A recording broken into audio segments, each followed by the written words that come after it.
오늘 본문에서 바울은 질문하죠. 그러면 어떠냐? 우리는 나으냐? 지금 바울은 인간에 관해 말을 하는 겁니다. 인간은 죄인이라고 말을 합니다. 곧 모든 불의, 추악, 탐욕, 악의가 가득한 자요, 시기, 살인, 분쟁, 사기, 악독이 가득한 자요, 수근수근한 자요, 비방하는 자요, 하나님께서 미워하시는 자요, 능욕하는 자요, 교만한 자요, 자랑하는 자요, 악을 도모하는 자요, 부모를 거역하는 자요, 우매한 자요, 배약하는 자요, 무정한 자요, 무자비한 자라. 이와 같은 것이 인간이라는 겁니다. 그럴 때 그러면 어떠냐? 우리는 나으냐? 그런 말을 합니다. 여러분, 그럴 때 바울은 전혀 아니라고 대답을 하죠. 의인은 없나니 하나도 없으며. 다시 말하면 우리라고 나라고 전혀 나을 바가 없다는 겁니다. 그럼에도 내가 좀 낫다, 그래도 나는 괜찮다 라고 생각하며 사는 것이 인간입니다. 그래도 나는 조금 의롭다, 그렇게 여기며 사는 것이 사람이죠. 심리학에서는 이를 평균 이상 효과라고 말을 하는데, 사람들은 대개 나 정도면 평균 이상은 된다, 그렇게 생각하며 산다는 겁니다. 인간은 기본적으로 자기 중심적이기 때문에 90%의 사람들은 다방면에서 그래도 나는 평균 이상이다, 그렇게 생각하며 산다는 것이죠. 미국의 한 조사기관에서 질문을 했는데요. 당신의 운전 실력은 어느 정도 되십니까? 그런 질문을 했습니다. 그랬더니 운전자 중 90%가 평균 이상이다, 그렇게 답했다고 합니다. 그래도 내 운전 솜씨는 다른 사람들보다는 좀 낫다, 그렇게 말했다라는 거죠. 업무 성취도도 물었습니다. 그랬더니 직장인의 94%가요, 자기가 하는 일에 비해서 내가 받는 월급이 적다, 그렇게 답했다고 합니다. 나는 월급 이상으로 일하는 사람이라는 거예요. 그런데 이는 그 전문가들도 마찬가지였는데, 각 분야 전문가 100명에게 물었습니다. 그랬더니 30에서 40명이 자신은 상위 5% 안에 드는 인재다, 그렇게 답을 했다고 합니다. 여러분, 이처럼 사람들은요, 자신을 낮게 보는 경향이 있습니다. 우월하게 생각하는 경향이 있습니다. 그래도 나는 평균 이상은 된다. 그런데 이는 신앙의 영역에서도 마찬가지입니다. 신앙의 영역에서도 자기를 우월하게 여기며 살아가는데, 그 대표적인 예가 이제 바리새인이죠. 누가복음 18장을 보면 예수님의 비유가 나옵니다. 두 사람이 성전으로 올라갔는데, 하나는 바리새인이었고 다른 하나는 세리였습니다. 그때 성전에 올라간 바리새인이 뭐라고 기도하는가?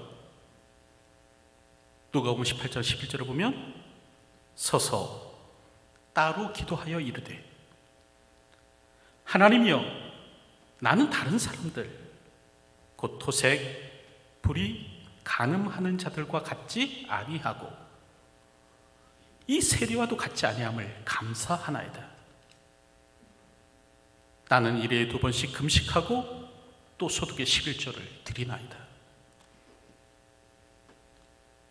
여러분, 바리새인은 지금 자기가 낫다고 그렇게 기도하는 겁니다. 하나님, 그래도 나는 저 사람보다는 낫습니다. 최소한 나는 저들과 같지는 않았습니다. 그러면서 기도하는 거예요. 이처럼 신앙의 영역에서도요, 자기를 우월하게 여기면서 살아가는 사람들이 있는데,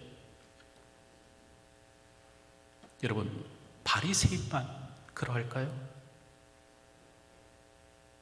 오늘 우리 역시도 나를 그래도 괜찮은 사람, 그래도 좀 의로운 사람, 남보다는 더 나은 사람, 그래도 다른 사람보다는 잘 믿는 사람으로 여기면서 그렇게 살지 않습니까? 그러면서 이제 타인에 대한 영적 우월감을 드러내면서 자기 의 가운데 그래도 나는 저 사람보다 낫다 라는 그런 생각으로 살지는 않으십니까? 여러분, 그럴 때 성경의 대답은 뭐냐면 아니라는 겁니다. 그러면 어떠하뇨? 우리는 나으뇨? 결코 아니라. 유대인이나 헬라인이나 다 죄 아래 있다고 우리가 이미 선언하였느니라. 여기서 죄 아래 있다라는 말은 죄의 통치 아래 있다라는 말입니다. 죄가 시키는 대로 산다, 온전히 죄의 지배를 받는다라는 말입니다. 죄가 시키는 대로 행하고, 죄가 시키는 대로 말하고, 죄가 시키는 대로 생각한다 라는 겁니다. 그럴 때 우리 모두는 죄 아래 있는 사람입니다. 그래서 로마서 7장을 보면 바울이 그런 말을 하죠. 내가 원하는 바 선은 행하지 아니하고 도리어 원하지 않는 바 악을 행하는도다. 만일 내가 원하지 않는 그것을 하면 이를 행하는 자는 내가 아니요 내 속에 거하는 죄니라. 그러므로 내가 한 법을 깨달았노니 곧 선을 행하기를 원하는 나에게 악이 함께 있는 것이로다. 내 속사람으로는 하나님의 법을 즐거워하되 내 지체 속에서 다른 한 법이 내 마음의 법과 싸워 내 지체 속에 있는 죄의 법으로 나를 사로잡는 것을 보는도다. 오호라, 나는 곤고한 사람이로다. 이 사망의 몸에서 누가 나를 건져내랴. 여러분, 지금 바울은 좀처럼 죄로부터 벗어나지 못하는 그 인간의 실존에 대해서 고백하고 있는 겁니다.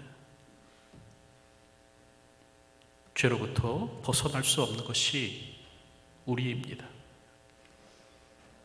죄와 헤어져 살 수 없는 것이 우리이죠.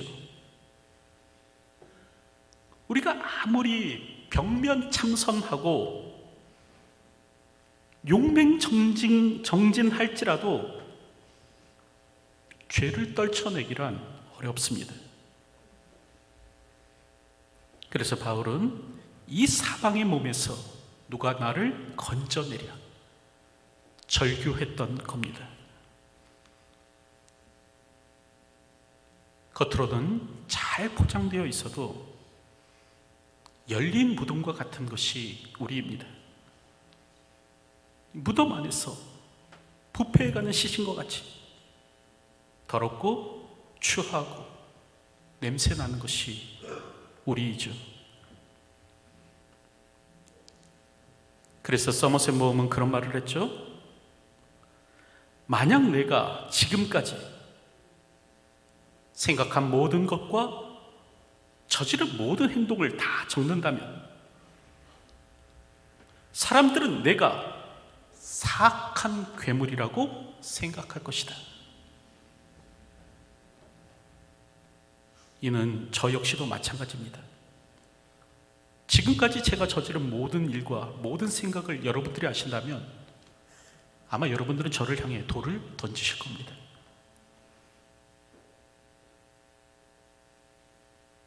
그러므로 우리에게는 예수님이 필요합니다. 여러분, 예수님은 누구신가? 그분은 하나님께서 우리를 위하여 보내주신 하나님의 아들 그리스도이십니다. 인간의 죄를 대신 지시고 십자가에서 죽으신 하나님의 어린 양이십니다. 오늘 나를 사랑하사 나를 위하여 자기 몸 버리신 하나님의 독생자이십니다. 인간의 죄는 외면한다고 사라지는 것이 아닙니다. 간통은 죄가 아니야. 동성애는 죄가 아니야. 죄를 새롭게 규정한다고 사라지는 것이 아닙니다. 선행을 많이 한다고 사라지는 것이 아닙니다. 10개의 죄를 지었어도 20개의 착한 일을 하면 사라지는가? 아닙니다. 죄는 십자가 앞으로 나아갈 때 사라집니다. 십자가 아래서 눈물로 사죄의 은총을 구할 때 사라집니다. 우리 죄를 씻을 수 있는 길은 예수의 피밖에 없습니다. 예수님의 피만이 우리를 깨끗게 하실 수 있습니다. 그래서 요한일서 1장 7절을 보면 그렇게 말씀하죠. 그 아들 예수의 피가 우리를 모든 죄에서 깨끗하게 하실 것이요. 또 히브리서 13장 12절 13절을 보면 그렇게 말씀합니다. 그러므로 예수도 자기 피로써 백성을 거룩하게 하려고 성문 밖에서 고난을 받으셨느니라. 그런즉 우리도 그의 치욕을 짊어지고 영문 밖으로 그에게 나아가자. 예수님의 피가 우리를 죄에서 깨끗게 하십니다. 십자가의 보혈만이 오늘 우리를 정결케 하시는 겁니다. 그러므로 오늘 우리는 십자가 앞으로 나아가야 합니다. 우리를 위해서 영문 밖 십자가 위에서 고난받으신 예수 그리스도 앞으로 나아가야 합니다. 기독교 신앙의 중심에는 십자가가 있습니다. 이는 과거도 그렇고 지금도 그렇고 앞으로도 그러할 것입니다. 예수님의 십자가는 복음의 전부입니다. 기독교가 십자가를 잃어버리면 다 잃어버린 것이 될 것입니다. 그래서 성경을 보면 예수님은 그런 말씀을 하시죠. 나를 기념하라 하십니다. 누가복음 22장 18절을 보면 또 떡을 가져 감사기도 하시고 떼어 그들에게 주시며 이르시되 이것은 너희를 위하여 주는 내 몸이라. 너희가 이를 행하여 나를 기념하라 하시고 저녁 먹은 후에 잔도 그와 같이 하여 이르시되 이 잔은 내 피로 세우는 새 언약이니 곧 너희를 위하여 붓는 것이라. 십자가를 지시기 전 예수님께서는 떡과 잔을 나누면서 나를 기념하라 하셨습니다. 다시 말하면 나를 기억하라 말씀하셨습니다. 성찬의 떡은 십자가 위에서 찢으신 예수님의 몸을 상징합니다.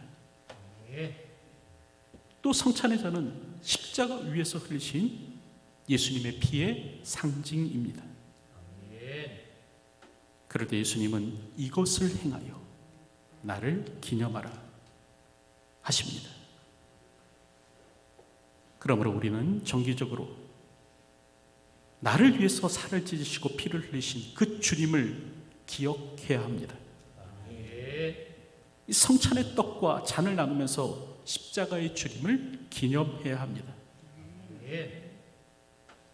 특별히 이 성찬을 통해서 십자가의 주님만이 우리 인생의 유일한 구주이시며 십자가만이 우리의 유일한 구원의 길이 됨을 알고 믿고 고백해야 합니다.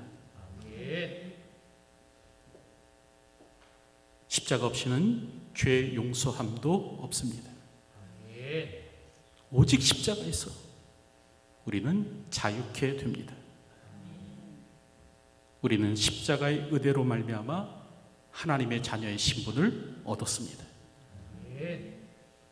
오늘도 성찬을 통하여 이러한 사실을 기억하며 묵상하며 고백하는 저희가 되어야 할 것입니다. 이제 말씀을 맺으려고 하는데 여러분, 나는 나은가? 그렇지 않습니다. 나도 어쩔 수 없는 죄인입니다. 그러므로 내게도 예수님이 필요합니다. 십자가가 필요합니다. 예수님께서는 십자가에서 나를 살리고자 살과 피를 찢고 흘리셨습니다. 십자가의 모진 고통을 당하시고 나를 구원해 내셨습니다. 이제 우리는 십자가의 주님 앞으로 다시 나아가야 합니다. 그 주님의 희생을 기억하고 묵상할 수 있어야 합니다. 오늘도 다시 한번 성찬을 나눌 때 소망 없는 나에게도 구원의 은혜를 베풀어 주신 그 주님의 놀라운 사랑을 기억하며 그 십자가의 주님 앞에 감사하며 감격함으로 주어진 삶을 살아가는 저와 여러분들이 되시기를 주님의 이름으로 축원드립니다. 기도하겠습니다. 오늘도 십자가에서 우리의 죄가 용서함을 받았고 오늘도 십자가를 통해서 우리가 죄로부터 자유케 됨을 기억하오니 오늘도 십자가의 주님을 사랑할 수 있는 저희들이 되게 하여 주시고 십자가의 주님 앞으로 나아가는 저희의 삶이 되게 하여 주시옵소서. 오늘도 성찬의 예식을 통하여 십자가에서 나를 위해서 살을 찢으시고 피를 흘리신 주님을 주목할 수 있는 삶이 되기를 소원합니다. 십자가에서 모진 고통 당하시고 나를 구원하여 내셨사오니 오늘도 그 구원의 주님을 사랑합니다라고 고백하는 이 성찬의 자리가 되게 하여 주시옵소서. 이 시간에도 우리에게 예수님이 필요함을 고백합니다. 오늘도 이 시간에 십자가의 은혜로 우리를 덮어 주시옵소서. 오늘도 다시 한 번 더 소망 없는 나에게 십자가를 통하여 구원의 은혜를 베풀어 주신 주님을 기억하며 그 주님께 감사하며 그 주님을 기뻐하는 이 자리가 되게 하여 주시옵소서. 예수님의 이름으로 기도하옵나이다.